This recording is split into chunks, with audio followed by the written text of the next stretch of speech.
sommes en compagnie de Tommy et c'est BioCassès comme toujours. Alors bien sûr je vais faire des petites explications parce que c'est la première fois que nous allons faire le ciné-pomme.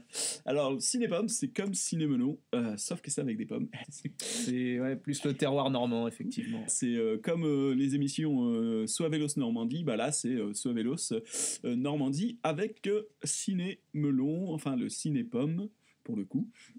Alors, on va vous parler d'un film. Alors, je vais digresser avant de parler du film. Alors, le film, ça va être Death Sentence. Death Sentence. Death Sentence, voilà. Faut dire, Le titre québécois, c'est Condamné à mort. ouais, condamné à mort, voilà.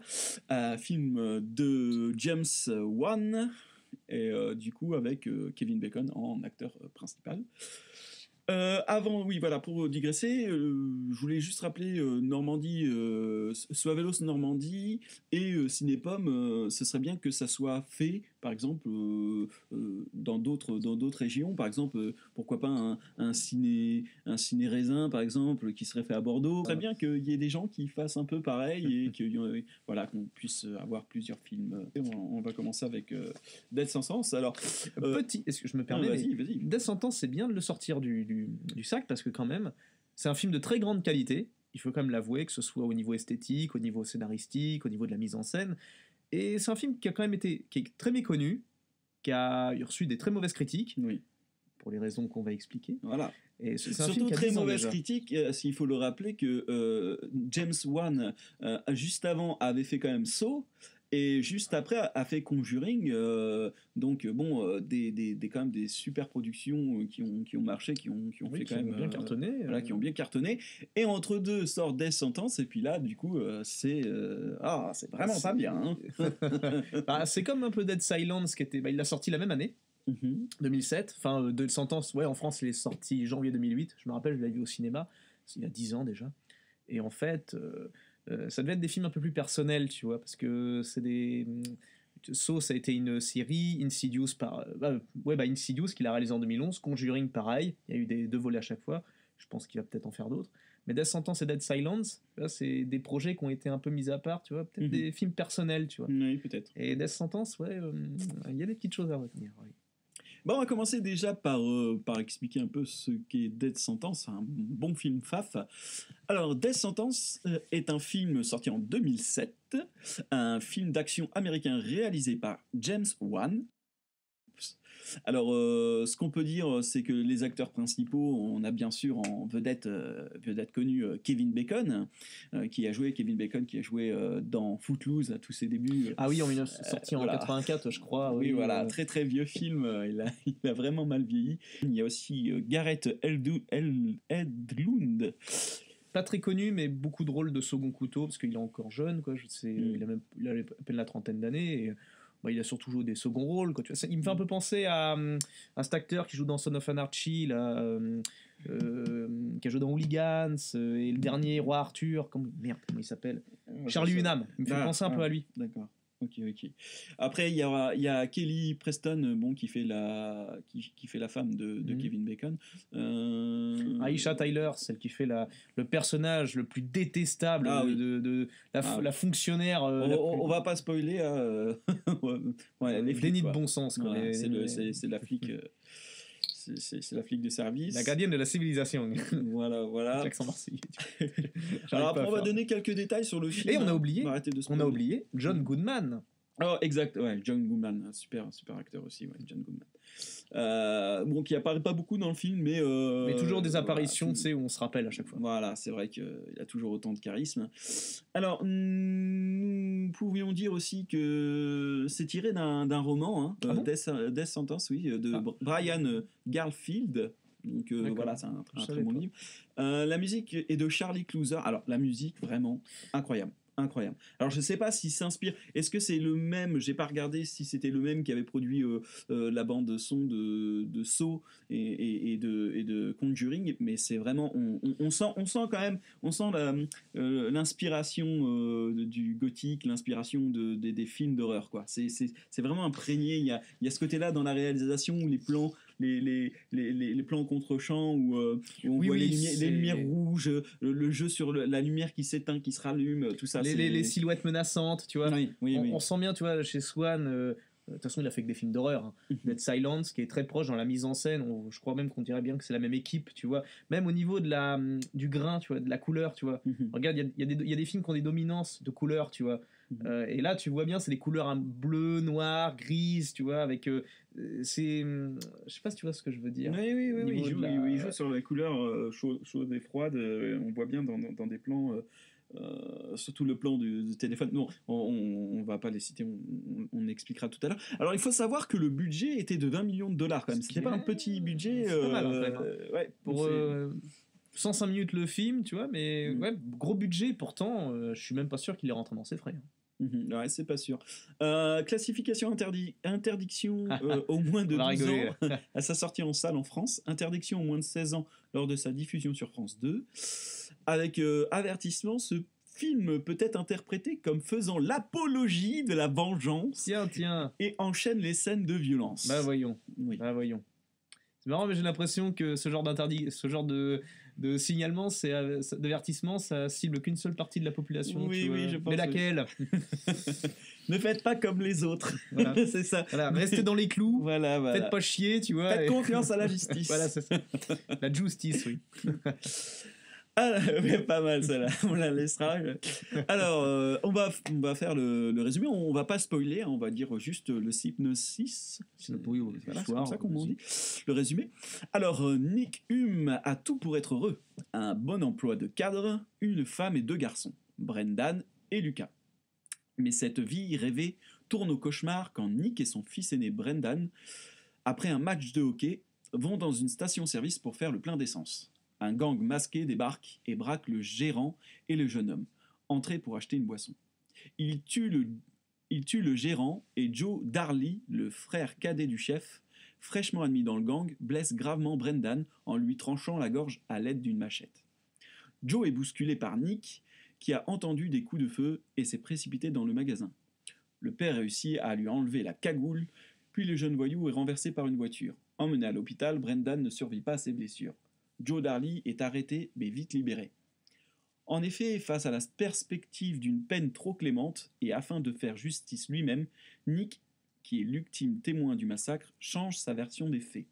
Ravagé par la haine et la vengeance, il élimine l'assassin de son fils. Ravagé par le bon sens. Après avoir tué Joe, Nick reprend sa vie comme auparavant, mais Billy, le frère de Joe, et chef du gang, décide de venger son frère en s'attaquant à Nick et à sa famille. Alors bon, pourquoi c'est un film faf, Tommy? Est-ce que tu pourrais expliquer ça? Comment tu l'as ressenti, toi, pour le classifier et pour avoir envie de faire un ciné-pomme? Bah écoute, c'est qu'en fait, finalement, le film nous montre, sans trop de complexe, que... Alors après, est-ce qu'il est légitime ou pas? Mais c'est grosso modo, on touche au tien. Si la justice n'est pas foutue de faire son boulot, puis coffrer ou même buter ceux qu'on attenté à tes prochains, tu fais justice par toi-même et tu fais la chose la plus naturelle qui soit, c'est-à-dire faire payer ceux qu'on fait souffrir tes proches. Proches notamment qui sont innocents. Moi, c'est comme ça que je le vois. Ouais. C'est simplement de la justice, tout simplement. Justice, point barre. C'est la vraie justice. Ouais, d'accord. Où parasites, criminels et réels nuisibles, tu vois, sont punis, mais de façon... total quoi. La justice divine comme dit un certain. Oui, justice immanente. Justice immanente. Alors oui, bon, c'est vrai que moi si je l'ai ressenti comme film faf, déjà bon, ça c'est vraiment très proche de la réalité au niveau de ce qu'est la justice aujourd'hui, hein. Oui, tout à fait. On peut voir, et attends, c'est la justice américaine. Bon, alors après, est-ce que c'est vraiment pareil, comme ça? Oui, je pense que quand même, oui. T'as des mecs qui se retrouvent en cabane. C'est américanisé, je trouve qu'on devient... En fait, voilà, la France devient année par année le miroir de l'Amérique, quoi. Donc, c'est bon comme c'est mauvais côté. Voilà, surtout c'est mauvais. Surtout c'est mauvais, oui. Pas encore l'arme, on ne peut pas s'armer chez soi, tranquille. On n'y est pas encore. Ah tiens, mais tiens... Voilà. Et écoute, Death Sentence, on va commencer peut-être par spoiler maintenant. Hein, on y va, ça y est. On vous a résumé un petit peu tout ça. Maintenant, on va passer au lourd. Alors, au début du film, on peut voir... c'est vrai que ça met longtemps à rentrer dans le vif du sujet. Hein. On voit une famille classique américaine.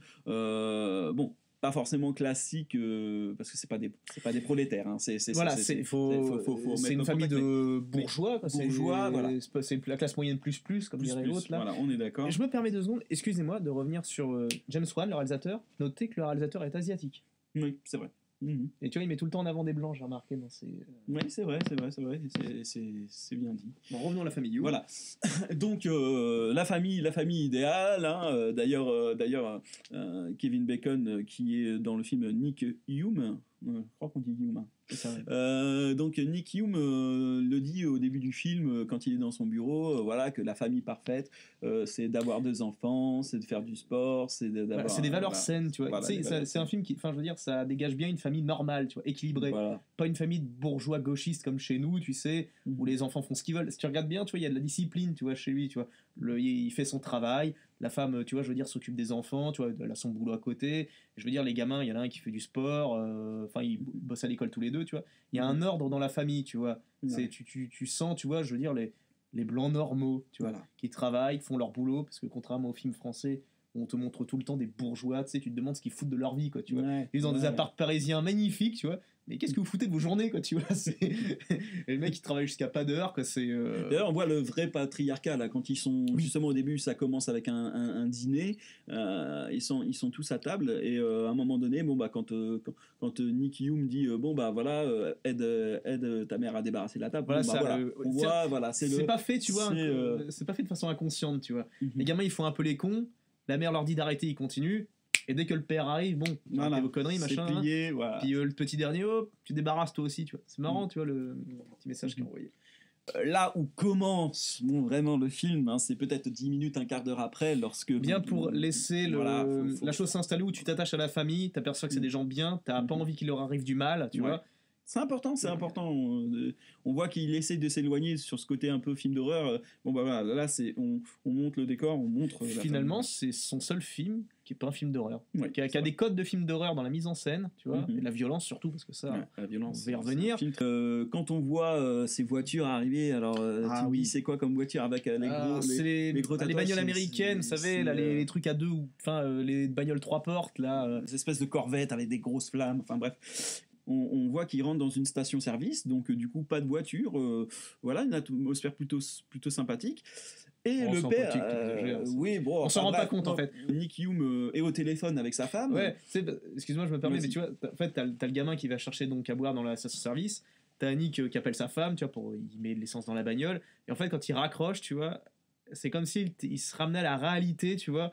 Où il s'aperçoit qu'il est vraiment dans un quartier de merde, tu vois. T'as le clodo qui pousse son caddie, t'as les mecs qui sont autour du bidon de feu, là, machin, c'est en train de gueuler, puis quand tu vois le clodo qui avance avec son caddie, tu vois le panneau dead end, tu vois, sur le machin, et là il s'aperçoit, il se dit merde, putain, je suis dans un coin, quartier de la diversité qui a l'air pas très...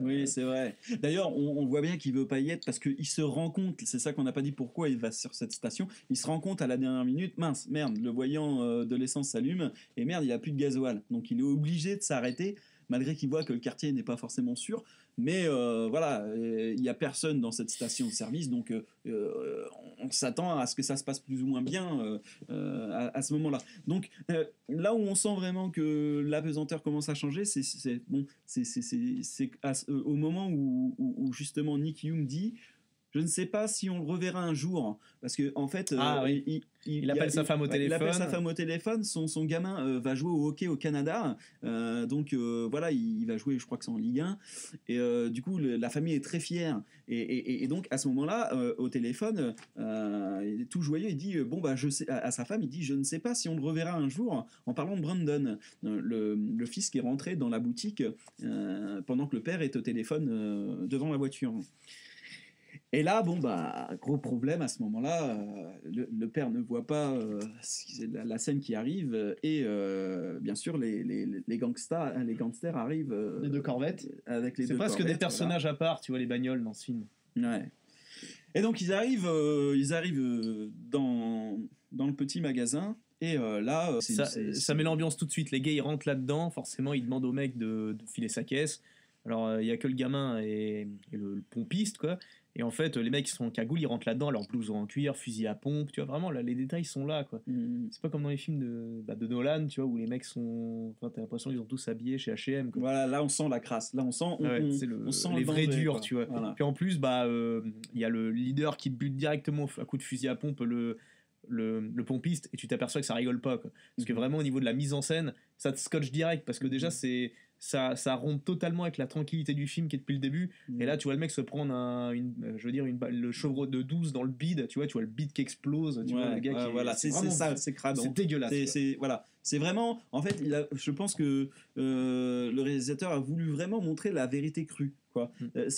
Certaines séquences où il ne montre pas justement les gens clamsés, mais là, il veut montrer dès le début ce qu'est la réalité. Voilà, en fait. C'est comme si c'était un retour à la réalité. Tu dis, oh putain, la vache, c'est comme ça que c'est dans la rue, quoi. Voilà, on n'a pas besoin que tous les plans séquences soient aussi crus, mais là, c'est vraiment pour mettre les gens dans l'ambiance. Et moi, j'ai ressenti un malaise. Alors, peut-être pas toi, parce que toi, tu n'as pas encore d'enfant. Enfin, ayant eu un fils au moment où j'ai vu le film, j'ai vraiment été choqué. Et je me suis mis vraiment à la place de Nick Hume. De projection. Voilà. De fait que enfant qui voilà, et puis il faut dire ce qui se passe en ce moment, la réalité entre le Bataclan, Nîmes, tout ça. Donc avant les choses, enfin ce genre de film on pouvait pas vraiment se projeter, quoi. C'est vraiment quelque chose qu'on voyait en tant que spectateur. Là on vit plus l'événement, parce que même si le gars apparemment il était à l'abri, quoi. C'est un bourge, c'est directeur d'une grande entreprise. Ça arrive pas, quoi. Et là, aujourd'hui, maintenant, ça peut arriver à n'importe qui. Comme les gens du Bataclan, où il y avait vraiment, on peut dire qu'il y avait beaucoup de bourgeois, comme on dit, la petite bourgeoisie parisienne, qui vont à son petit concert de hard rock. Donc, pour pas digresser, là, c'est à ce moment-là que, une fois que le buraliste, le pompiste s'est fait buter, voilà. Là, il y a un témoin, merde. Donc là, les 5 gangstas, ils disent merde. En soi, c'était pas en question de témoin, c'est parce qu'en fait, il fallait qu'il bute quelqu'un pour que un des membres du gang tue quelqu'un de ses propres mains pour pouvoir entrer dans le gang, pour devenir un homme. Et en fait, ils allaient se servir de lui pour en même temps, pas de témoin, effectivement, mais aussi pour se faire la main, tu vois. Et donc, ils poussent un de leurs gars à lui trancher la gorge à la machette. Ouais, voilà, c'est ça. C'est pour ça que le film revient vraiment intimiste à ce moment-là. Alors, je sais pas si c'est pour faire des références à nos amis musulmans ou quoi, le côté ou les amis africains, parce que c'est un coucou et gorge tranchée, le combo, quoi. Ça a un petit côté, une petite odeur africaine d'un coup, là, le film. Là, il n'y a pas la discipline, la propreté à l'européenne, la balle dans la tête, tu vois, le truc chirurgical, tu vois. Le côté gros coucou, genre j'en ai une grosse, tu vois, le réalisateur a voulu nous violer à ce moment-là, quoi. C'était voulu, quoi. Et puis la scène est vraiment horrible, parce que c'est pas comme si c'était montré. D'ailleurs, c'est pas montré. Tu as raison de revenir là-dessus. C'est horrible, parce que en fait, le père voit, en fait, quand il entend le coup de fusil, il voit ce qui se passe, il panique parce qu'il voit son fils, forcément, les mecs qui gravitent autour de lui, tu vois.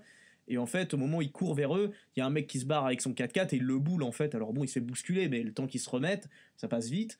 Et en fait, il se relève, il se redresse et il voit son fils à travers la baie vitrée, et il voit en fait le mec avec sa cagoule, et il voit son fils se faire trancher la gorge, il voit son fils de dos se faire trancher, quoi, tu vois. Et c'est horrible. En plus, au niveau sonore, ils font bien exprès de mettre une musique grinçante au même moment, et là tu crispes quand tu vois ça. La musique excellente, hein. Franchement, il n'y a rien à dire là-dessus. Les mecs se barrent, il arrive à choper donc le fautif, tu vois, le larcineur, le chenapan. Il arrive à le découvrir et puis il voit sa gueule, et il arrive à se débattre, l'assaillant, et en fait il se fait percuter par une bagnole. D'ailleurs, scène brutale quand même, tu t'y attends pas, il court au milieu de la route parce que tous ses potes se sont barrés, et il dit putain mais revenez bande d'enculés, machin. Ça dure 10 secondes et en fait il se retourne, et au même moment t'as une bagnole qui le percute, ça tu t'y attends pas non plus. C'est au niveau émotionnel, tu vois, c'est ding ding ding ding, c'est et en fait, tu vois le père. On n'est jamais au repos, hein. Dans ce film-là, c'est vrai. Il y a toujours un truc pour quelque chose. Et tu vois Kevin Bacon Nick courir, prendre son fils. C'est pas comme si son fils était mort. Il a la gorge ouverte, il est en train de. Il suffoque. C'est horrible, c'est vraiment horrible. Et c'est ça c'est limite du viol, quoi, tu vois. Et c'est ça que j'aime dans ce film-là, c'est que ça fait vraiment réaliste, parce que autant dans les films à l'américaine où on verrait le père qui tient le fils et genre mon père je t'aime ou quoi. Non, là on sent il a du mal, il suffoque. On voit que on voit qu'il y a du sang de partout, et on sent la peur et l'effroi, et ça dure pas longtemps. Donc après, bon bah il y a un petit moment voilà où ça redescend, où bon finalement le père Nick Hume retourne chez lui. Là il y a le côté lourd de la perte où on voit que la femme est triste. À un moment donné, on voit c'est très émouvant. Ils se disent rien, ils sont dans le lit. Et puis sa femme lui prend la main comme ça. Et il y a un zoom sur la main et c'est très fort ce moment-là. Qu'est-ce qu'ils peuvent se dire rien quoi. Qu'est-ce que tu veux, t'es dévasté, ils sont seuls. Ils ont beau être un couple et être ensemble depuis tant d'années, en fait, cette violence, cette perte, ça se vit tout seul en fait. Tu vois, c'est-à-dire que c'est voilà, chacun a sa façon de chacun l'encaisse et voilà. Et ça, avec ça. Voilà. Enfin bref. Et donc après, on passe à la partie horrible du film, c'est la partie où finalement Nick Hume va apprendre auprès de son avocat que finalement le mec il est jeune, donc il y avait qu'un seul témoin, c'était lui-même parce qu'il n'y avait pas de caméra. Il y avait pas de caméra. Bon alors peut-être que la défense diront bon bah oui mais vous étiez tout seul, peut-être que vous avez une mauvaise vue. Qu'est-ce que vous avez contre les jeunes? Ouais, qu'est-ce que vous avez contre les jeunes? Elle est horrible. Là on sent la gauchisation. Là on sent que l'avocat est de droite, ouais. mais il se rend compte, tu vois, que les parties civiles vont, je sais pas si on s'appelle comme ça, vont tout faire pour les baiser, quoi. Oui, mais lui, ce qu'il veut, c'est gagner son affaire. Mec, lui, on voit bien, tu vois. Alors déjà, le mec, il s'attend à ce qu'il ait au moins un perpétuité. Il lui dit, non, en gros, le max qu'il peut avoir, c'est 10 ans. Et encore, si vous visez 10 ans, vous n'êtes pas sûr qu'il les fasse. Ouais. Donc, visez plutôt les 2 à 5 ans de prison. Voilà, si vous jouez c'est du délire. Rien. Non mais déjà, je sais pas si vous vous rendez compte. C'est faire une comment on appelle ça Enfin, je veux dire, on en est là, quoi. Je veux dire, enfin, non mais négocier, tu vois, savoir si le mec va prendre 2 ans de cabane, tu vois, alors que pour un crime comme ça, le minimum c'est la mort, quoi. Bah ouais, c'est le minimum.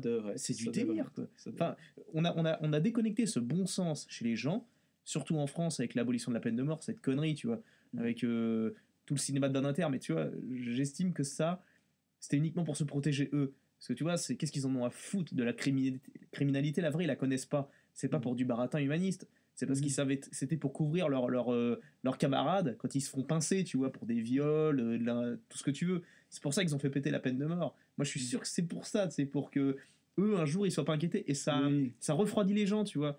On leur met dans la tête que c'est génial, tu vois. Enfin, excuse-moi, je digresse. Mais vraiment, tu t'aperçois que on déconnecte les gens de ce que doit être réellement la vraie justice. Et je suis désolé, mais quand tu t'attaques à un enfant, ce genre de truc, je veux dire, tu tues gratuitement, mais tu peux pas t'en sortir comme ça. Et puis il y a tué et la façon de tuer aussi. Oui. Je veux dire, comment on peut défendre par exemple quelqu'un qui tue, il a un flingue, paf, il tire, il a pas, voilà, il a tiré sur quelqu'un, bon bref. Mais là, faut le vouloir, quoi. Sortir une machette et trancher la tête d'un mec. Bon, t'as 17 ans, t'as 18 ans, je veux bien.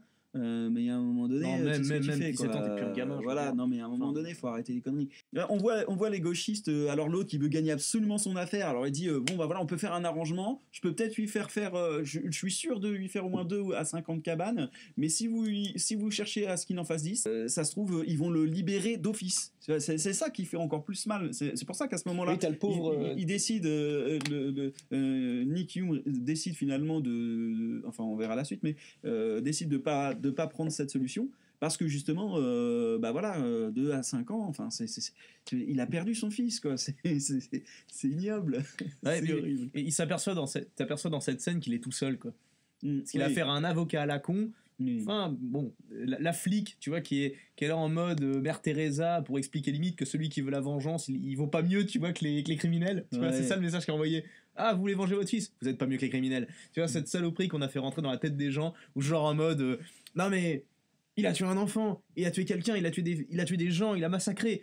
Mais bon, vous comprenez, si on le tue, eh ben on voudra pas mieux que lui, quoi. Ouais, c'est ce cancer mental.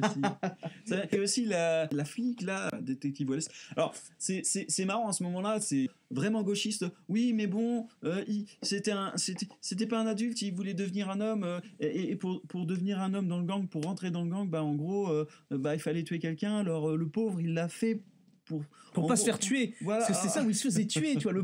Il avait pas le choix. Il avait pas le choix. C'est comme ça, il faut qu'il montre. Il faut que vous compreniez, monsieur, que si votre fils est mort, c'est parce que c'était lui ou l'autre. Hein. Il avait pas le choix. Voilà, en gros. Alors que c'était c'était son frère. Donc voilà, votre fils universitaire qui était promis une grande carrière et puis qui allait contribuer à la société, bah voilà, quoi, je veux dire.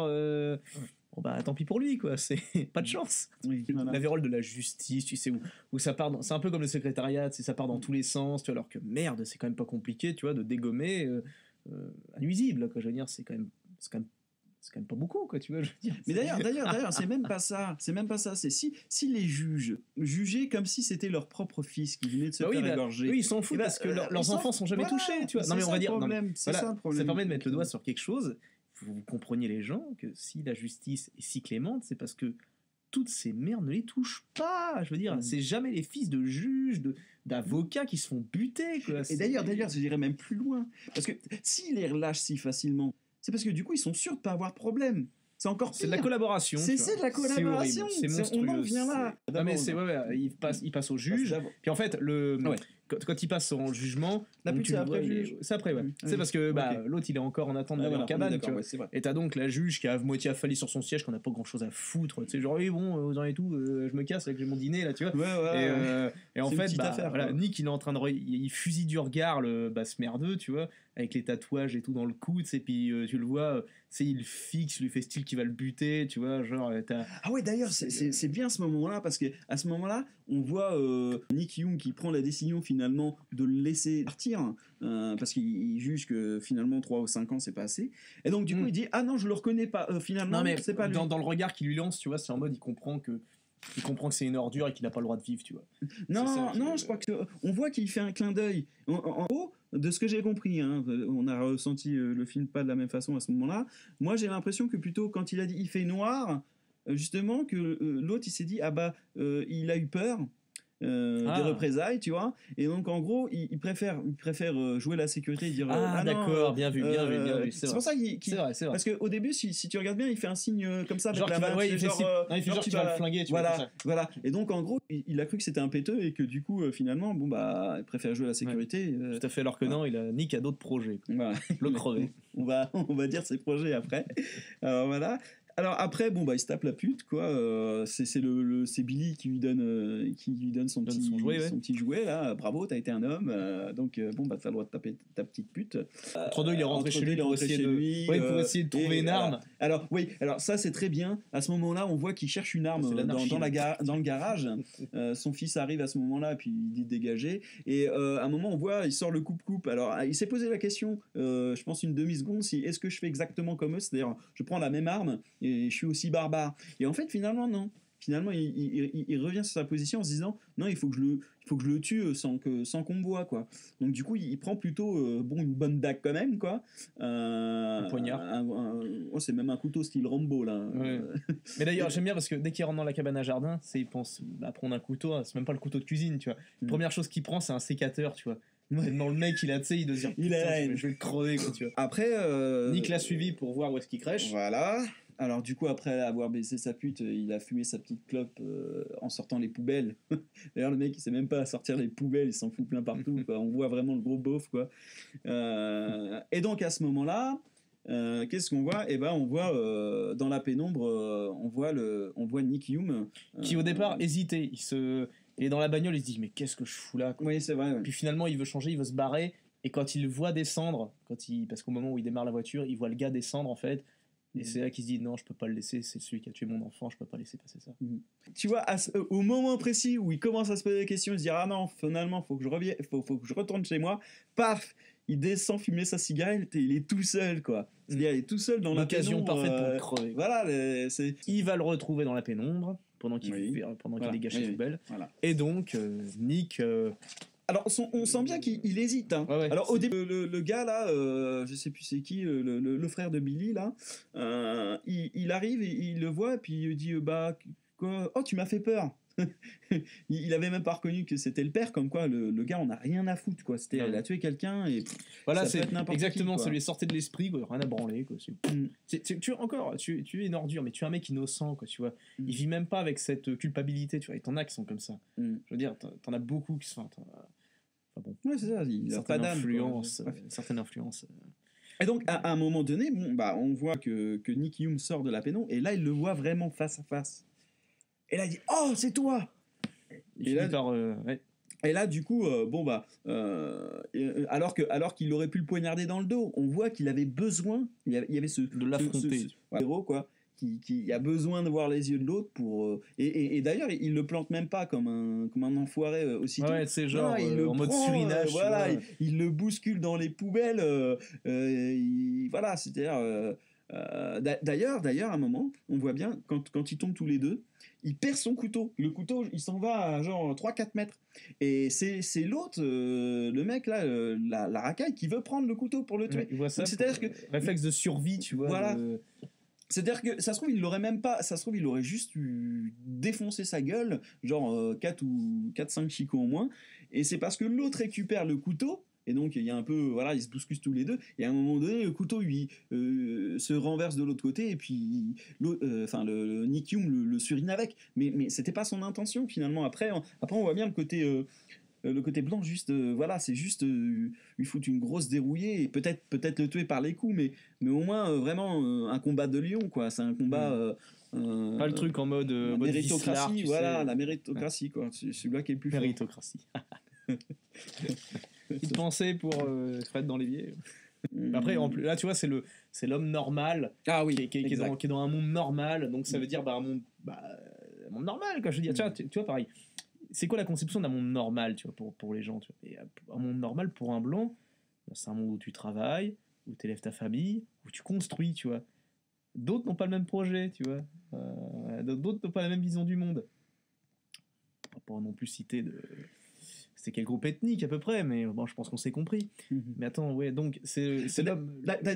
Excuse-moi de te couper, d'ailleurs, on voit bien que ce film-là, on voit bien qu'il a été tourné après les années 2000. Dans un film, par exemple, comme tu m'as dit que c'était un peu inspiré de... Un justicier dans la ville. Un justicier dans la ville. Petite pensée pour Paul Kersey, d'ailleurs. Voilà, dans un justicier dans la ville, bon, il y a des Noirs, des Arabes, Mexicains, des Mexicains, il y a de tout, quoi. Et le blanc, c'est le héros. Là, on voit bien quelque part, bon, on va mettre quelques noirs quand même, bien placés pour... voilà. Mais aussi, on va mettre quand même les blancs aussi, parce qu'on voit, hein, dans la bande, il n'y a qu'un noir, quoi. Les autres sont tous blancs. Ouais. D'ailleurs, quand donc, la flic est noire, donc c'est elle qui fait la loi. La juge est une juive. Oh, t'exagères. Et en gros, là, on l'interprète comme on veut. Là, tu vois, on s'est refait un film dans le film, tu vois.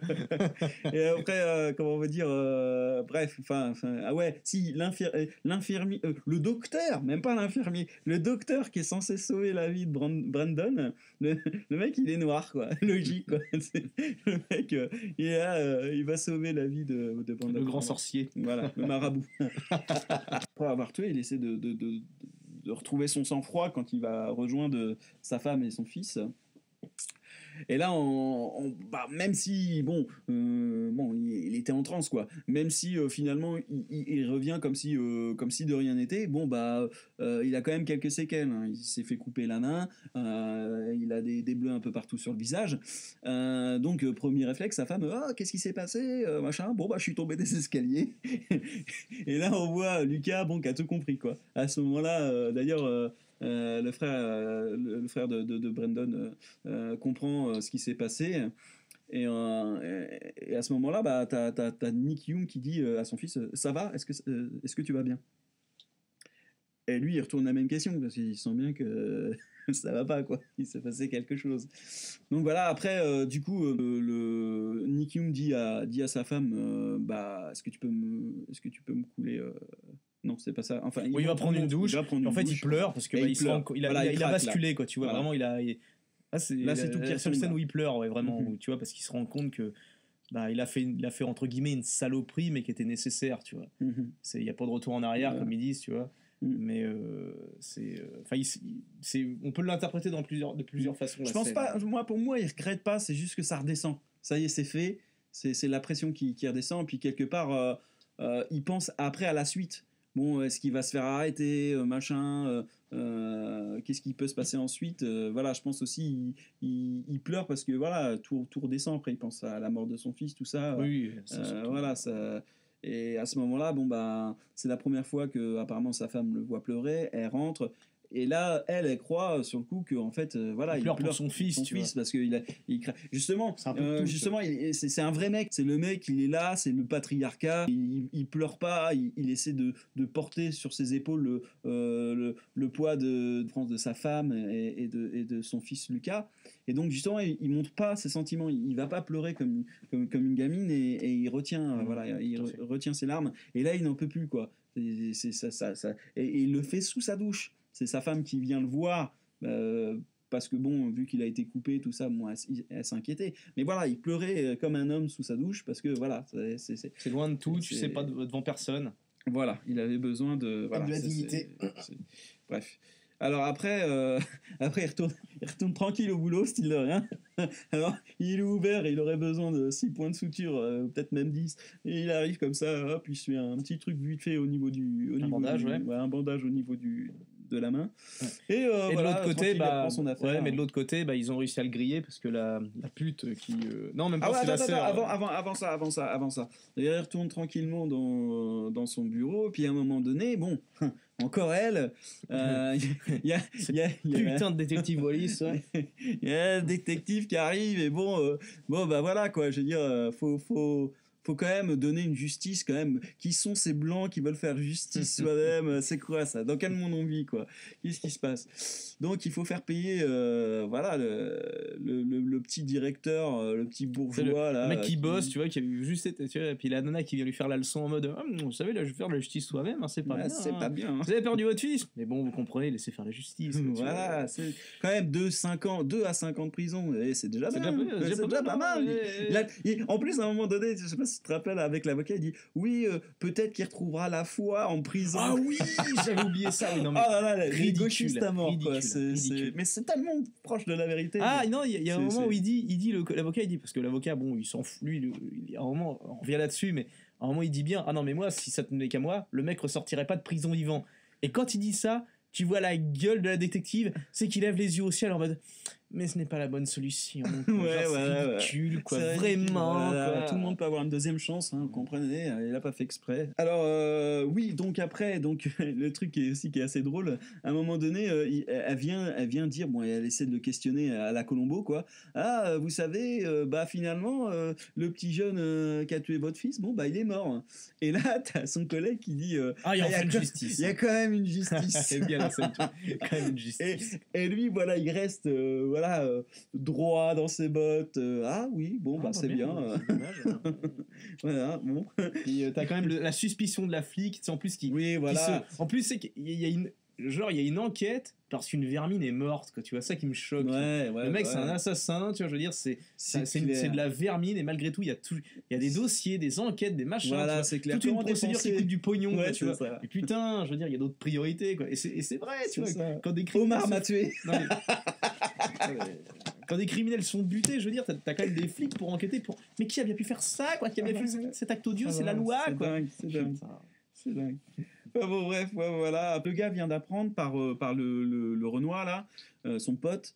Alors, Billy vient d'apprendre que finalement son frère s'est fait suriner. Et donc là, au début, il réagit un peu comme un gogol. Non, mais non, je suis sûr qu'il est pas mort. Non, si, il est mort. Ouais, et puis après, donc, il y a le rencard dans le bistrot, là, ils sont tous en train de picoler. Et en fait, tu vois, donc, t'as les mecs qui picolent. Alors, il est pas content parce que voilà, c'est pas faire honneur à la mémoire de son gentil frère. Ouais. Et en fait. Et à un moment, il se dit, qui c'est qui a bien pu faire ça? Alors les mecs, ils disent, non, c'est pas le gang de ceci, c'est pas le gang de cela. Puis en fait, à un moment, il y en a un qui dit, ma soeur, elle a vu un gars en costard qui se balade comme ça dans le quartier, c'est pas normal. Et là, t'as notre bon Bill qui va chercher le journal et qui dit, alors quand c'est un des nôtres qui crève, ça fait jamais la première page. Mais par contre, quand c'est le fils du PDG de machin, c'est de... voilà, c'est en plus le mec, genre, quand c'est un des nôtres qui meurt, alors que c'est tous des enculés, tu vois, clair, genre, tu vois la mentalité de vermine, tu vois, genre, pour eux, ils se mettent au même niveau qu'un innocent qui a rien fait, quoi, tu vois. C'est pas moi, je vous gêne. Alors ouais, il y a un moment aussi qui est assez drôle. C'est mon frère était mieux que vous, il était meilleur que vous, alors que le mec il a rien fait, quoi. Il a juste suriné un mec. Et après, à ce moment-là, il dit à son pote le noir, il était même meilleur que toi. Après, t'as le noir, il dit, mais pourquoi je serais inférieur à vous? C'est encore la victime. Mais pourquoi? Bah, c'est après, ils ont réussi à choper qui c'est qui était le responsable, parce qu'en fait, ouais, exact. la nana qui avait vu le mec donc en costard, une des sœurs du Ouais, mec du barman. gang, voilà, ils vont voir dans le journal, il y a sa gueule, donc le mec il dit tiens, montre sa gueule à ta sœur. Et donc le gars il se ramène en plus un beau plan, tu sais, avec la musique, ding, exact, ding, ding, ding, ding. Et ouais, il montre le journal à sa sœur, il dit ouais, c'est lui, machin, puis tu vois, t'as le regard des gars qui se lancent, tu vois, en mode ouais, c'est lui, on va le crever, quoi. Voilà. Puis t'as Nick qui essaie pas de reprendre une normale, mais il sait qu'il a fait entre guillemets une connerie, quoi, tu vois. Enfin, une connerie, dans un monde normal, ce serait félicité, quoi. Tu vois, genre, tu butes un criminel, t'es traité comme un héros, quoi. Là commence le film au niveau de la chasse à l'homme, quoi. Et donc, ce qui est marrant, c'est que on s'attend tous à ce qu'il y ait un règlement de compte chez lui. Bon, bah voilà, en mode on arrive et on défonce tout. Non. Les mecs sont en pleine rue, quoi. C'est en pleine rue. En plein après-midi, tu vois. Les nuls mentales, quoi. Et ce qui est drôle à ce moment-là, alors je sais plus comment il le voit. Bon, il a dû le voir dans comment ça s'appelle, dans un reflet. Rétro, je crois que c'est un rétro. Non, c'est pas montré. C'est pas montré. Ah, d'accord, ok. Donc, il le voit à un moment, on sait pas trop pourquoi. Et du coup, il le désarme en lui mettant un coup de mallette dans la main, voilà, après un coup de mallette dans la gueule. Nicky, il lui donne un grand coup de mallette. Et là, il y a une belle course-poursuite. Assez long quand même, ça dure au moins 5 minutes. Ouais, où en fait, il se fait courser par les gars, puis alors il lui tire dessus, tu vois, en pleine rue. Puis c'est vraiment. Le son est bien géré parce que les coups de feu, ça claque, tu vois. Ouais. Genre, c'est vraiment, tu sais, les gros bruits, tu sais, voilà. Avec les impacts et tout, c'est les bouts de bois qui sautent, tout ça. Et donc, il se fait courser, et c'est vraiment une scène oppressante, quoi. C'est vraiment un mec qui se fait courser par des loups, quoi. Et les mecs, ils gueulent dans les allées, tu sais. Donc, la course-poursuite se finit dans un parking en plusieurs étages. Ouais. Et en fait, il y a une. Et d'ailleurs, cette scène de course-poursuite dans le parking, c'est un long plan séquence, en fait. Ça veut dire que la caméra le lâche pas pendant peut-être 2-3 minutes, quoi. D'ailleurs, c'est un peu brouillon, c'est fait exprès. On voit bien la caméra qui bouge. Qui passe à travers les étages. Ça, c'est magnifique. C'est vraiment. Une bonne partie du budget, tu peux partir là-dedans, je pense. Parce que... Et là, du coup, pour pas se faire cueillir par les gars, Nick Hume, il décide d'utiliser toutes les bagnoles, les alarmes, voilà, les alarmes des bagnoles en frottant, en s'appuyant dessus. Réflexe de survie pour appeler les flics, tu vois. Et aussi pour pas se faire repérer, s'il fait du bruit, tout ça, il a le temps de se tirer et les gens ne savent pas. En fait, si d'ailleurs, faut savoir qu'il va rejoindre le parking en fait où garer sa caisse en fait. Ouais, exact, c'est vrai. Oui. Et en fait donc, alors ce qui va lui sauver la vie. Ouais, il va rejoindre sa caisse en fait et au même moment, en plus c'est un bon plan, mais c'est bien géré, tu vois, c'est bien ficelé parce que il y a un méchant qui est tout en haut en fait, mais qui va sortir par une porte en fait, qui est un escalier de secours. Et en fait, il y a Nick qui est en train de flipper, il essaie de se planquer entre les bagnoles et t'entends la porte qui s'ouvre avec un claquement sec. Et tu vois le gars qui sort, c'est avec une tête de junkie qui le traque, tu vois. Et en fait, Nick s'arrange pour être du côté de sa bagnole. Et le gars donc va fouiller les voitures, etc. Et en fait, il se bastonne en fait. Nick arrive à le détourner son attention, puis il se fout sur la gueule. Et là vraiment, il se lâche, quoi. Il lui prend sa tête, il lui explose contre le bitume. À un moment, il ouvre la porte de sa bagnole, et il sort la crosse de hockey de son fils et il lui explose. Et tout dans est la symbolique, quoi. La crosse, c'est symbole, c'est son fils qui est toujours là, quoi. Quelque part comme si c'était un ange et qui le protégeait, quoi. Non, c'est vraiment très bien vu. D'ailleurs, on verra une autre suite où il prend aussi des éléments de son fils. Oui, ça c'est très beau. Qu'on citera après.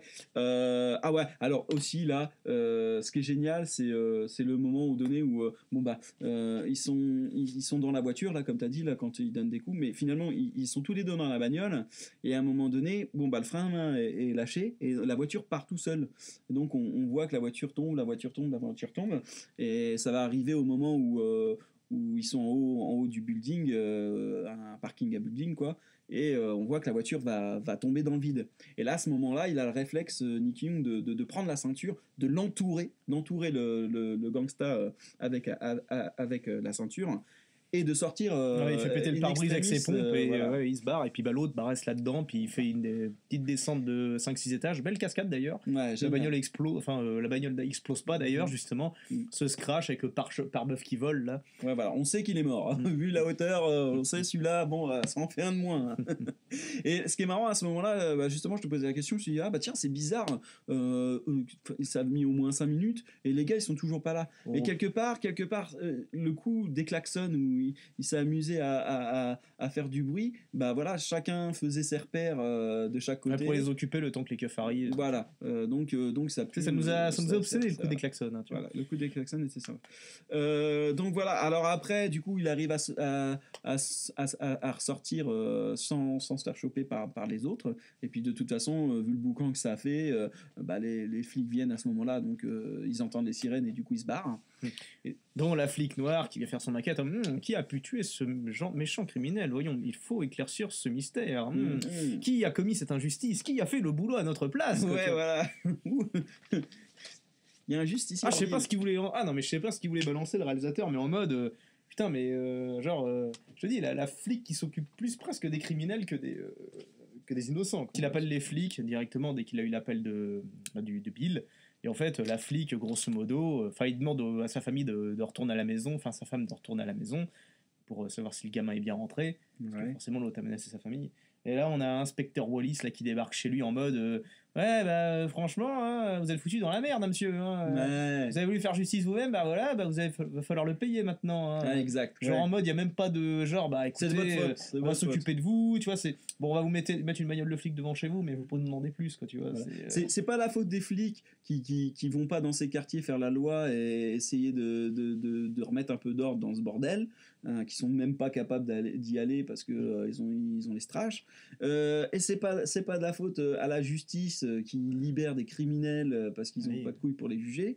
Et donc finalement, le gars est obligé de ramper parce que là il sent bien que finalement là c'est pas du 1 contre 1, il y a tout un clan qui veut le buter et sa famille en prime. Et donc à ce moment-là, il supplie la flic, en gros, s'il vous plaît, alors sans dire qu'il est coupable, il est très intelligent, hein. Il dit pas je vais balancer tout sur la table. Parce que là, tu sais très bien, en plus sa famille. Déjà il y a ça, puis il sent très bien que s'il avoue, parce que la nana lui dit allez, dites-moi que c'est vous qui l'avez tué, dites-le, allez-y, dites-le que c'est vous qui avez tué les deux criminels. Tu sais, c'est à peine caché, quoi, en mode qui crache, quoi. Puis il dit rien, tu vois, il reste. Mais depuis le début. Ouais. Puis alors il y a sa femme, mais qu'est-ce que t'as fait, mon Dieu? Aucun soutien, tu vois, c'est malheureux.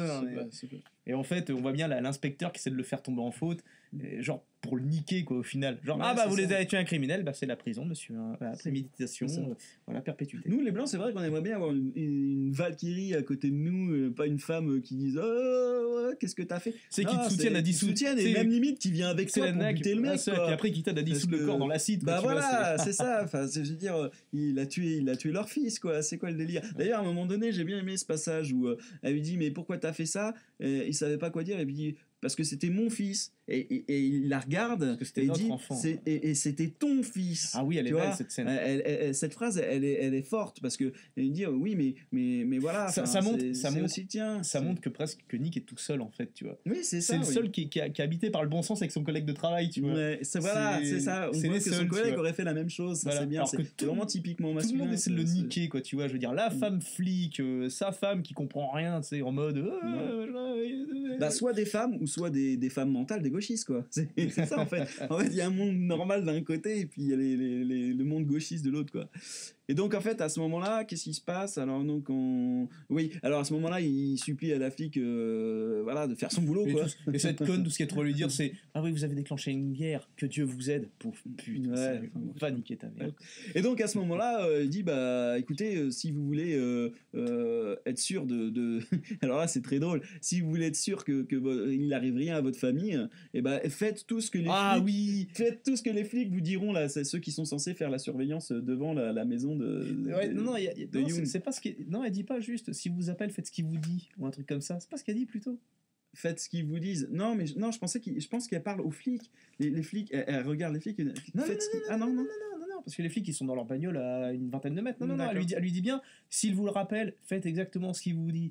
Genre en mode soumettez-vous, quoi, tu vois. Ah, moi j'avais pas l'impression. Si, regarde, tu vas regarder le passage, tu verras. Okay. Elle dit bien si vous appelle. Parce qu'en fait, il demande qu'est-ce que je fais s'il m'appelle? Vous faites ce qu'il vous dit. Bah du coup, ce qui est marrant, c'est que voilà, il y a les flics qui sont censés faire la protection, quoi. Alors qu'on voit que c'est vraiment deux Amerlocs en train de manger leur beignet ou je sais pas ce Non, il qu'ils fume une bouffaient. clope, et en plus il dit ça va te tuer, 2 minutes Ah après. ouais, d'accord, ok, ouais, je croyais que c'était de la Ils se bouffe. sont tranchés la gorge, en plus c'est trash quand même comme image, tu vois. Ouais, voilà, alors donc du C'est coup. bizarre, mais attends, j'aime bien parce que t'as la femme qui fait la leçon à Nick, genre en mode ah, c'est pas bien ce que t'as fait, machin. Bon, je vais me coucher, hein, monte bien la garde, chérie. Ouais. Hein, tu vois. Ouais, ce qui est drôle, c'est que l'autre a dit faire confiance à enfin aux flics, quoi, faites confiance à la justice. Et puis finalement, les deux cons, ils se font buter comme des cons, quoi. Tu vois, l'homme qui défend son foyer, tu sais, avec la batte de baseball, voilà. tu vois, parce que s'il dormait, bah, il était baisé. Bah ouais, voilà, ouais. Il a pas confiance, mais jusqu'au bout, en fait. Je pense qu'il a compris qu'il pouvait pas faire confiance à la justice. Non, dans le film, il est tout seul, tu vois. Il est vraiment tout seul. Vraiment tout le monde essaie de le niquer, quoi, tu vois. En mode The Punisher, voilà, quoi, le mec. Voilà, alors arrive le moment tragique. C'est ça qui est bien dans ce film-là, c'est le côté humain, quoi. On voit, c'est pas une machine genre ouais, mais il survit tout le temps, en gros, il y arrive, voilà, c'est le bon gentil, le bon samaritain, puis finalement, il va gagner à la fin, nanani, nanana. Non, à ce moment-là arrivent les gangsters qui ont tué les deux flics, et là c'est une ravage dans la maison, comment je veux dire, les c'est violent, hein. Les mecs ils viennent avec des fusils à pompe, tu vois, puis ça canarde là-dedans parce que Nick il se laisse pas faire, il en défonce un à la batte de baseball, il y en a un qui le course dans la salle de bain. Et c'est vraiment, il se tire dessus au fusil de chasse, et vraiment le bruit, le son, tu vois, vraiment le son est fort, quoi, tu vois. Quand il tire au fusil à pompe, enfin je veux dire, ça défonce les murs, tout ça. Et en fait, la baston dans la salle de bain, elle est bien réussie, tu vois, la chorégraphie. C'est vraiment où il se planque dans la baignoire, il tire sur le tapis, le mec il tombe, il y a l'autre qui rentre au même moment, il lui balance la porte dans la gueule, et ce qui fait qu'en fait son fusil de chasse dévie de trajectoire et il tire dans le genou de son pote, il lui explose la guimole et puis il se met à gueuler, tu vois. C'est vraiment bien violent, hein, comme il faut. Alors après, malheureusement, du coup, ils sont quand même 4 ou 5 dessus, hein.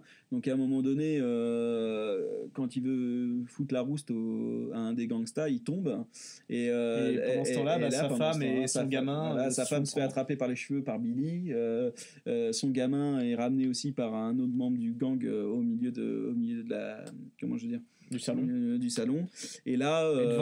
Et devant Nick, voilà. Il tire une balle dans la tête de son fils et dans celle de sa femme. Voilà. Et Nick court vers lui, puis c'est lui qui se prend une balle dans le ventre. Il se prend une balle dans le ventre, et puis. À ce moment-là, on voit un plan séquence sur. Tu vois, sur leur corps, tu vois, où tu te dis putain, c'est fini, c'est déjà fini, quoi.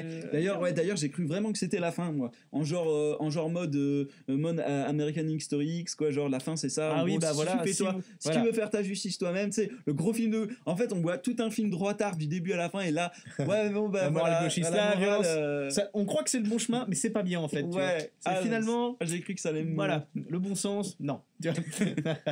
Et donc là, il y a un autre plan. C'est assez long, tu vois, ça dure genre 2 minutes. Ouais, c'est vrai, on s'attend vraiment à ce que ça soit la fin. T'attends le générique, tu vois, genre, avec un petit mot à la con, genre la vengeance, je veux dire, c'est pas bien. Mais à la limite, il aurait eu des bonnes notes. Si ça serait arrêté maintenant, le film, ça aurait marché, quoi. Enfin bon, bref. Alors après, il y a un nouveau plan au niveau du réveil de Nick. Nick qui se réveille, comme quoi la vengeance le maintient en vie, quoi. Le mec, le mec, il a perdu ses 2 gamins. Enfin, il croit avoir perdu les 2. Il a perdu sa femme et c'est à peine il se réveille, tu vois. Donc il y a les flics qui gardent son.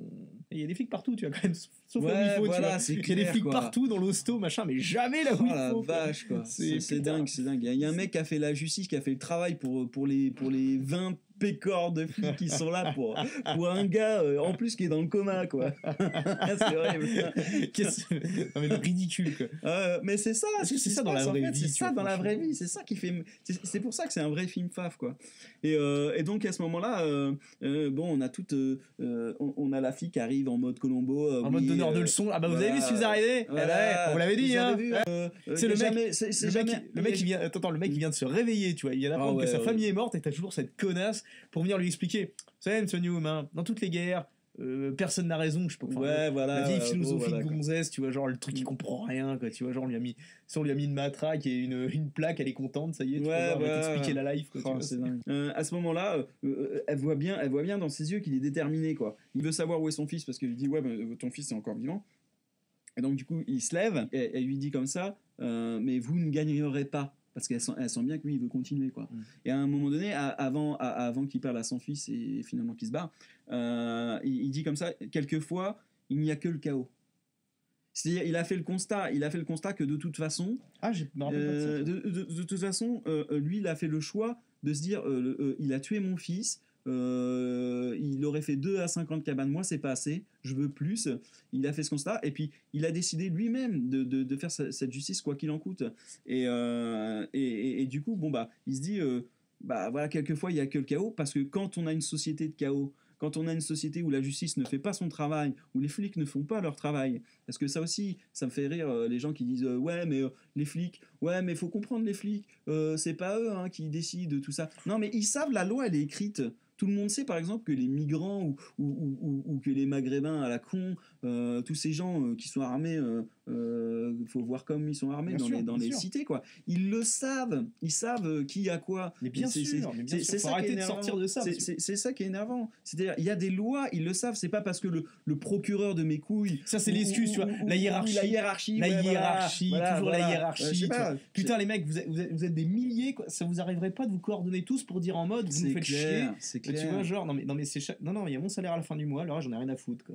Mais c'est même pas une question de pognon, ils sont payés 3 francs 6 sous. Non, c'est juste ils ont pas les couilles de se coordonner, se dire bon, ils savent que leur hiérarchie font pas ce qu'il faut. Il y a des lois, il y a un code civil à respecter. Attends, c'est pas comme si ça faisait genre de 3 ans que c'était comme ça. Ouais. C'est comme ça depuis des décennies quoi. C'est clair.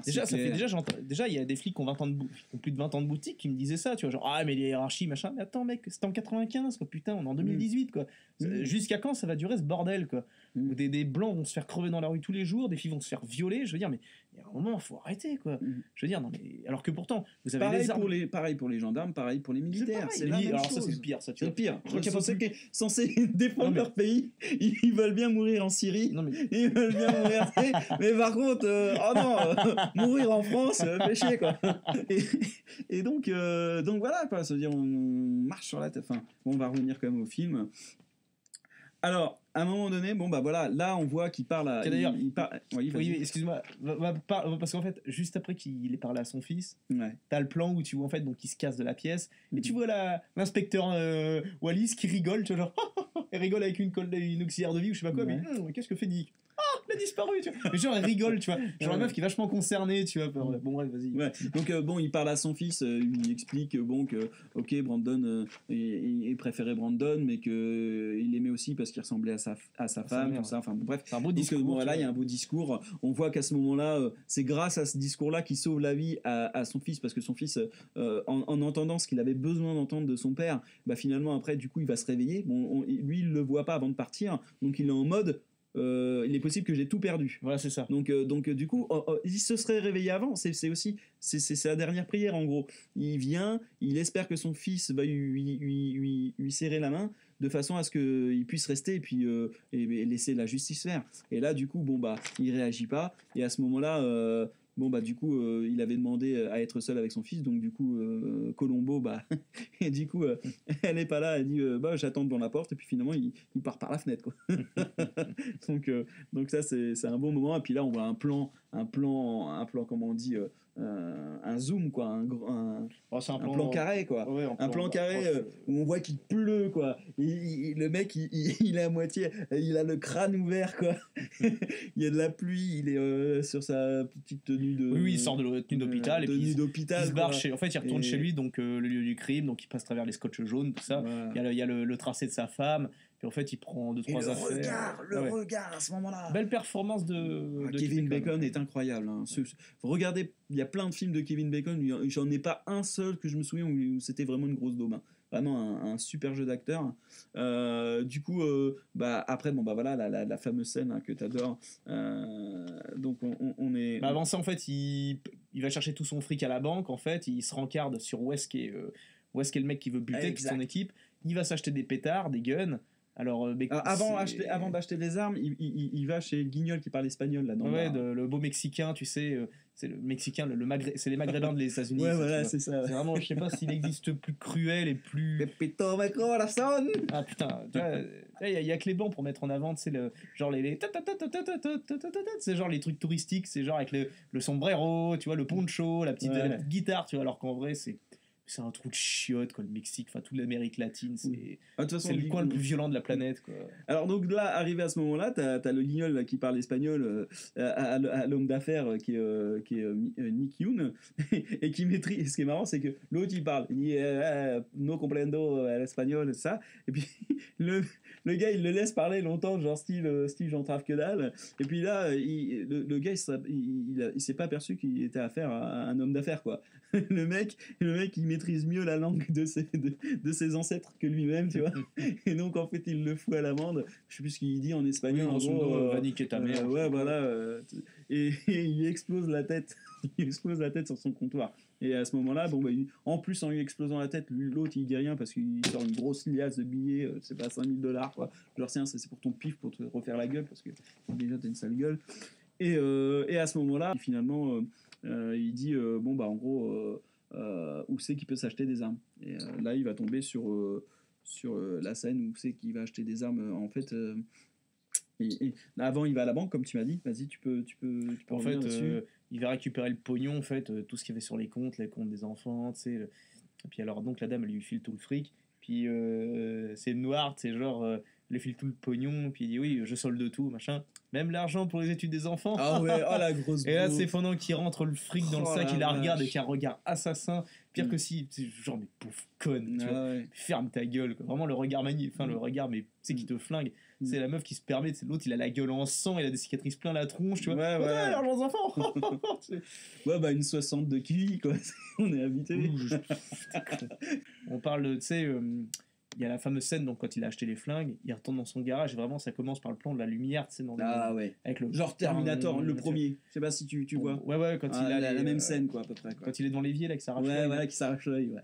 Et en fait l'œil du tigre. C'est la scène magnifique où en fait il a tous les flingues donc devant lui, puis c'est un mec normal qui a jamais été confronté à la violence, et là tout d'un coup il se retrouve dans un monde où il doit faire justice lui-même, donc ça veut dire apprendre à manier des flingues, charger un pistolet, charger un revolver, manier un fusil de chasse. Alors en plus il est un peu maladroit parce que le canon il tape dans la lumière, quand il charge le Colt 45 et puis il sait pas trop mettre le chargeur, quand il tire la culasse t'as les balles qui se barrent dans tous les sens, il comprend pas trop, tu vois. Puis à la fin, il finit par piger le truc. Il y a un bon montage de découpe. Oui, on voit que c'est censé durer plus longtemps, quoi. C'est juste suggéré pour donner, pour montrer pour donner vraiment le côté, oui, il apprend à se servir en peu de temps, mais c'est pas un truc que genre il devient James Bond du jour au lendemain, quoi. Oui, on voit bien, voilà, il est juste déterminé en fait. Voilà. C'est ça qui fait de lui un super héros. Bon, c'est un blanc, il apprend vite, quoi.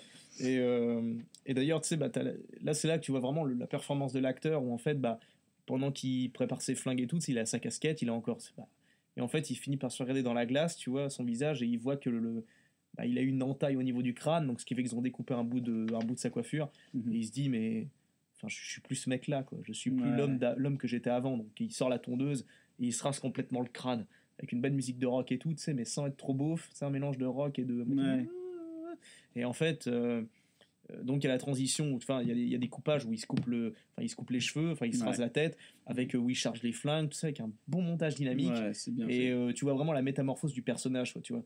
Le mec il passe du monde civilisé, tu vois, à la barbarie, quoi, la vengeance totale, tu vois. The Punisher. Voilà, le blanc, le Terminator. Le blanc qui est déterminé, tu vois, qui se transforme, comme dirait San Giorgio, on va faire SS, quoi. Ouais, voilà, exact. Ouais, méthodique, c'est ce que fait la réflexion. Ouais. Méthodique, propre, carré, tu vois. Voilà. Et donc scène poignante aussi, c'est pendant qu'il se prépare, comme il a sa main qui est entaillée, il met le foulard de son fils comme bandage autour de sa main. Et surtout, il y a le plan où il prend dans le carton Brendan Stuff, donc les affaires de Brendan, et il plante son blouson en cuir. Ah, ça, c'est tout un symbole, ça. Il prend en douceur, tu sais, puis il respire, tu vois, il sent le... Puis c'est une ode à son fils, quoi. Voilà, c'est ça. C'est vraiment symbolique, quoi. Quand il le met... il se dit limite il est avec moi, tu vois, et limite même, je pense même quand on voit son regard qui devient un peu comme un gangster, quoi, on voit bien à ce moment-là que finalement il veut mourir avec les vêtements de son fils, quoi. Il sent qu'il va mourir, quoi, et donc du coup il y va.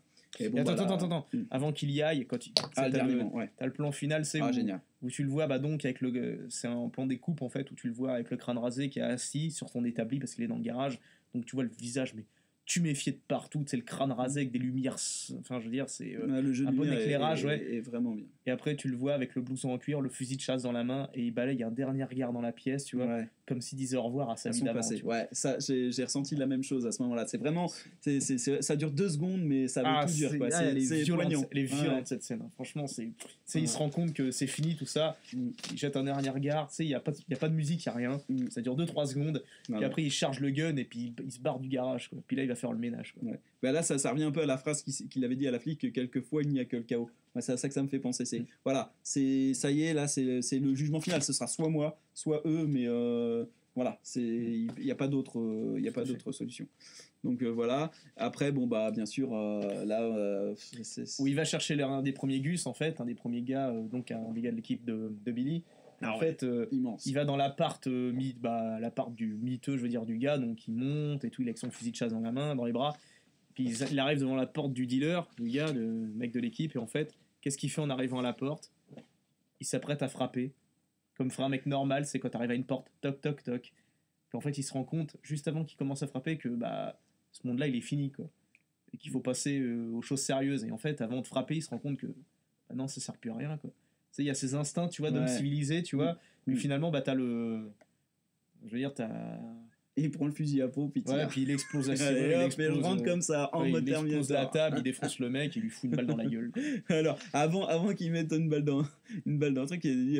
et l'autre, il demande de prendre le téléphone, elle leur dit, tiens, prends le téléphone et appelle-le. Et à ce moment-là, il est là, l'autre, il est complètement cabé. L'enfoiré, il est pas mort. Mais qui? Mais tu sais bien, le gars, le père. Il dit que t'es condamné à mort, tu vois. Et l'autre, t'as Billy en sueur, tu vois. Et puis là, il dit quoi? Qu'est-ce qu'il y a? Ça. Boum.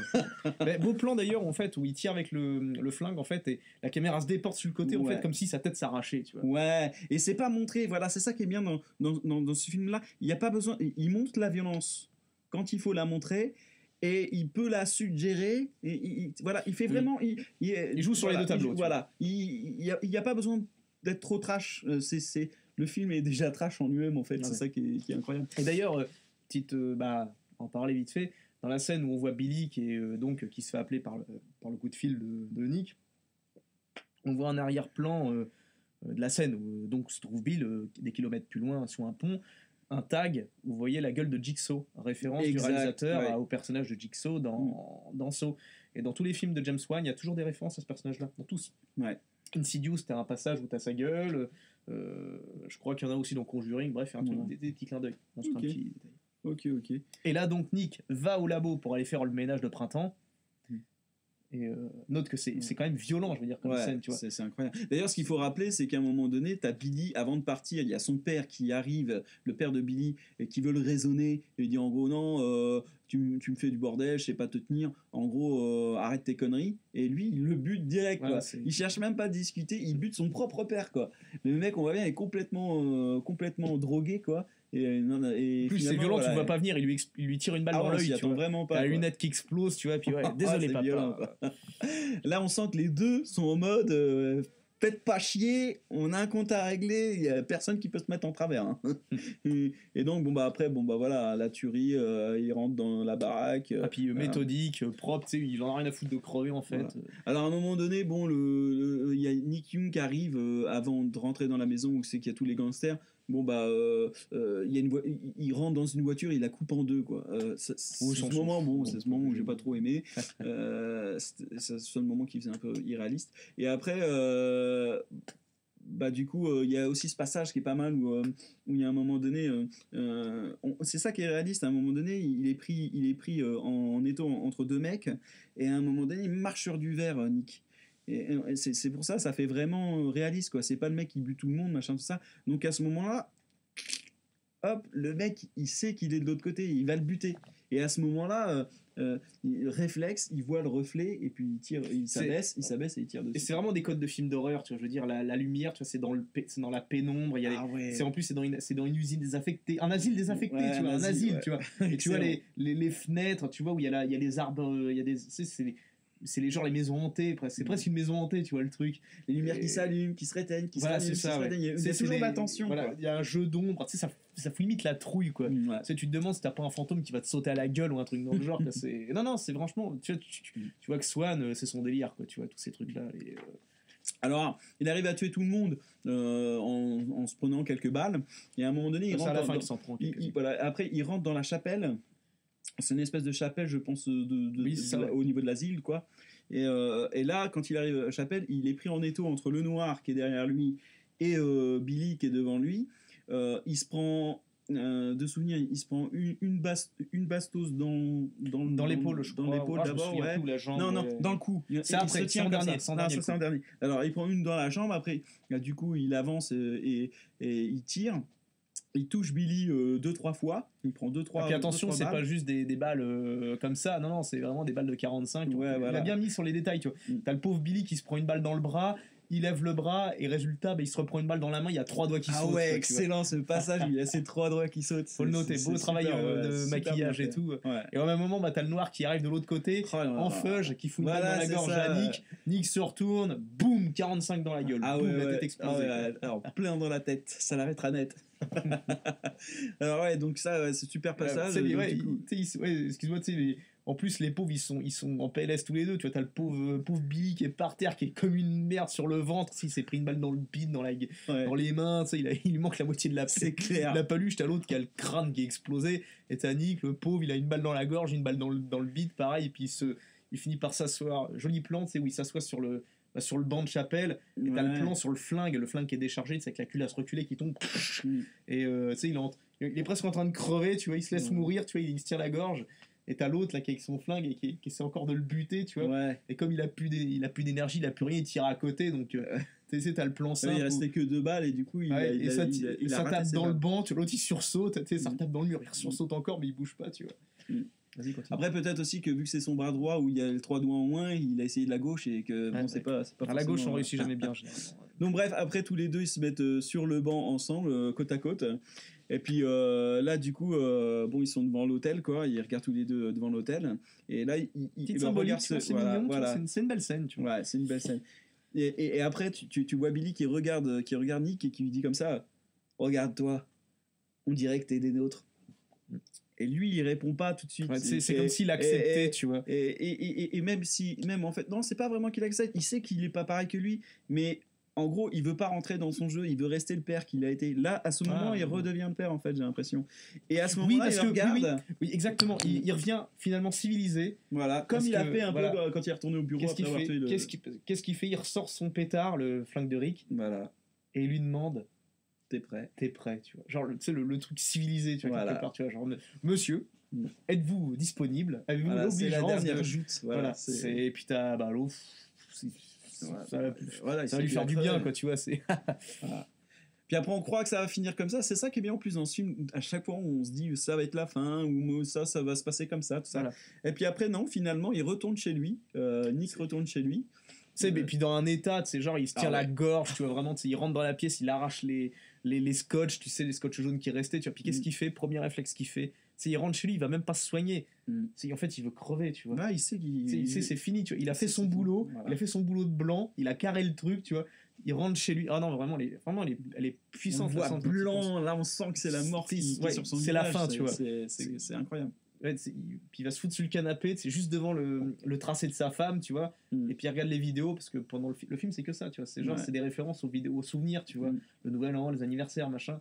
En fait il regarde une vidéo du nouvel an avec toute sa famille, tu vois, où ils sont tous les 4 heureux, tu vois, et en fait il regarde, c'est horrible, tu vois, il regarde une dernière fois, tu vois, avant de les rejoindre, tu vois. Voilà, c'est clair.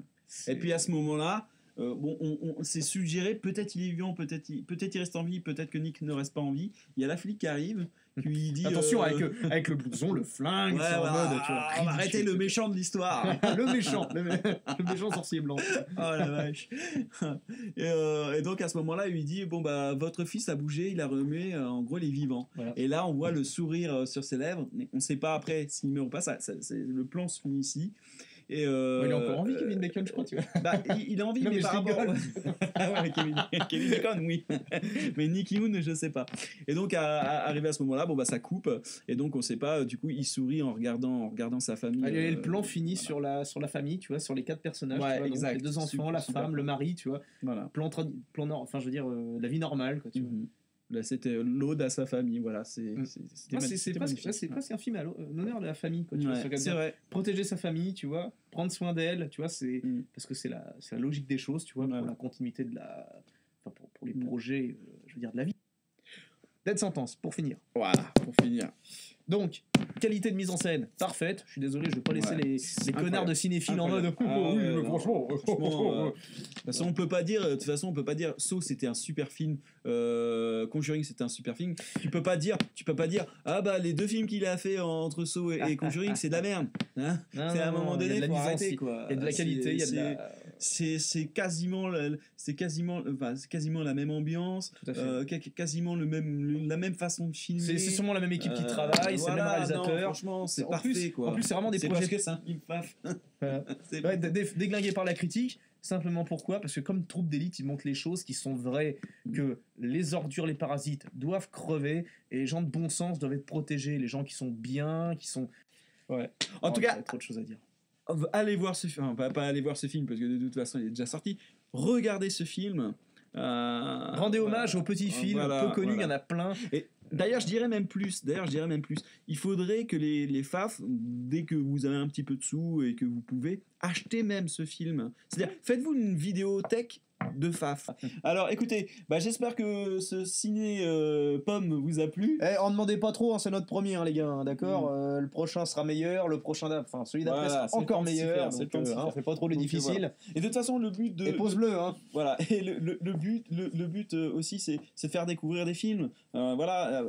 Ceux qui ont aimé les cinémelons vont écouter, ils vont dire ah ouais, un film FAF, ouais, ça serait sympa. Bon bah voilà. Mangez des pommes, faites des cinémelons, et regardez des films. Et des bons films, hein, surtout. Des bons films FAF. Et puis, pas des saloperies cosmopolites de merde, ou des films français à la con, tu sais, genre les tuches, tu vois, les trucs. Arrêtez les films français. C'est des saloperies pour saloper l'homme blanc, tu vois. Je veux dire, les tuches, je crois qu'il n'y a rien de pire, tu vois. Genre D'ailleurs, c'est marrant, il faudra en discuter de ça, tu vois, mais les films français, c'est 2 catégories, tu vois. C'est ou les problèmes de bourgeois, les comédies sur les bourgeois, tu vois. C'est jamais sur les prolos, tu vois. Non, mais c'est jamais sur les prolos, tu vois. Et quand c'est sur les prolos, c'est pour se foutre de leur gueule, tu vois. Ok. Écoutez, j'espère que ça vous aura plu. À la prochaine, c'était Tommy et Bayo Casses. Salut. Sois vélos, camarades. Sois vélos.